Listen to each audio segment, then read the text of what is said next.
Hello all. இன்னைக்கு வந்துட்டு Shivaratri. So எல்லார் வீட்லயும் கொழுக்கட்டை, கொண்டக்கடலை, சர்க்கரைவள்ளி கிழங்கு எல்லாமே ரெடியா இருக்கும். ஸோ இங்கேயும் அதே மாரி தான் நான் கொழுக்கட்டை செய்றேன். ஃபர்ஸ்ட் டைம் வந்துட்டு நான் செய்றேன். நல்லா இருந்துச்சு செம்ம சாஃப்ட்டா. நான் எப்படி செஞ்சேன்னு ரெசிபி வந்துட்டு உங்களுக்கு நான் ஷேர் பண்றேன். 1 ஹவர் டைம்க்குள்ளார நான் இது எல்லாத்தையுமே செஞ்சுட்டேன். கொழுக்கட்டை, கொண்டக்கடலை எல்லாமே செஞ்சாச்சு. பட் சர்க்கரைவள்ளி கிழங்கு மட்டும் கொஞ்சம் மிஸ்ஸிங்.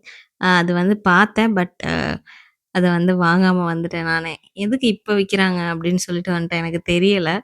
சரி அது அடிக்கடி தானே சாப்பிடுறோம். அது எதுக்கு வாங்கிட்டு அப்படின்னு சொல்லிட்டு விட்டுட்டு வந்துட்டேன். பட் இப்ப வந்து அம்மாட்ட கேட்கும்போது தான் தெரிஞ்சது. சாமிக்கு வச்சு சாமி கும்பிடணும் அப்படின்னு சொல்லிட்டு. ஸோ பரவால்ல. அத மட்டும் மிஸ் பண்ணிட்டேன். கொழுக்கட்டை வந்துட்டு கொஞ்சம் ஹெல்த்தியா செஞ்சிருக்கேன். எங்க வீட்டு ஹெல்த் மிக்ஸ் வச்சு அத யூஸ் பண்ணி செஞ்சேன். அது நல்லா இருந்துச்சு. ஸோ ரெசிபி வந்து நான் வீடியோ அப்லோட் பண்றேன். சைட் பை சைடு வந்துட்டு சாமிக்கு பொட்டு வைக்கிறது, அது எல்லாமே பண்ணிட்டதுக்கப்புறம் பார்த்தா கொழுக்கட்டை வந்து நல்லாவே வெந்துருச்சு.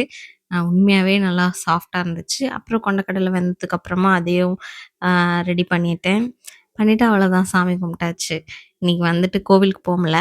இன்னைக்கும் எனக்கு ஒர்க் பண்ணணும். லாகின் பண்ணணும். என்ன பண்றது? அதனால சிம்பிளா சாமி கும்பிட்டு முடிச்சாச்சு. எல்லாருக்கும் மகா சிவராத்திரி வாழ்த்துக்கள். எல்லாருக்காகவும் வேண்டிக்கோங்க. Thank you.